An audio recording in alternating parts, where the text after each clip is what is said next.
নির্বাচন ঘিরে রাজনৈতিক অঙ্গনে এখন নতুন আলোচনার জন্ম দিয়েছে ইসলামপন্থী দলগুলো সম্ভাব্য জোট। শোনা যাচ্ছে জামায়াতে ইসলামী সব ইসলামী দলকে এক ছাতার নিচে আনার উদ্যোগ নিয়েছে। তবে বেশিরভাগ ইসলামী দল এই প্রস্তাবে তেমন আগ্রহী নয়। তাদের দাবি, জামায়াতের সঙ্গে আদর্শিক ও রাজনৈতিক চিন্তায় বড় ধরনের পার্থক্য রয়েছে, যা যৌথ জোট গঠনের পথে অপ্রধান অন্তরায়। ফলে প্রশ্ন উঠছে, তাহলে কি জামায়াত নেতৃত্বে ইসলামী মহাজোট হচ্ছে না, নাকি এর পেছনে অন্য কোনো কৌশল বা ষড়যন্ত্র কাজ করছে?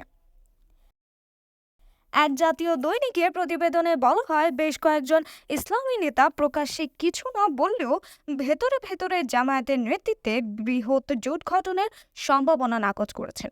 কেউ আবার ভাবছেন জামায়াতকে বাদ দিয়ে আলাদা ইসলামী জোট তৈরি করার। তবুও জামায়াত আশাবাদী যে শেষ মুহূর্তে তারা সমঝোতার মাধ্যমে ঐক্য গড়ে তুলতে পারবে। খেলাফত মজলিসের আমির মাওলানা মামুনুল হক বলেন, ঐক্য প্রক্রিয়ার সঙ্গে আমরা শুরু থেকেই আছি, তবে জামায়াতের সঙ্গে জুড়ে যাচ্ছি না। ইসলামী আন্দোলনের সঙ্গে নির্বাচনী সমঝোতা নিয়ে একাধিক বৈঠক হয়েছে, কিন্তু জামায়াতের সঙ্গে এখনো কোনো অফিসিয়াল আলোচনা হয়নি। ইসলামী ঐক্যজোটের মহাসচিব মুফতি সাখাওয়াত হোসেন রাজি জানান, জোট গঠনের বিষয়ে আমরা এখনো দলীয় কোনো সিদ্ধান্ত নেইনি।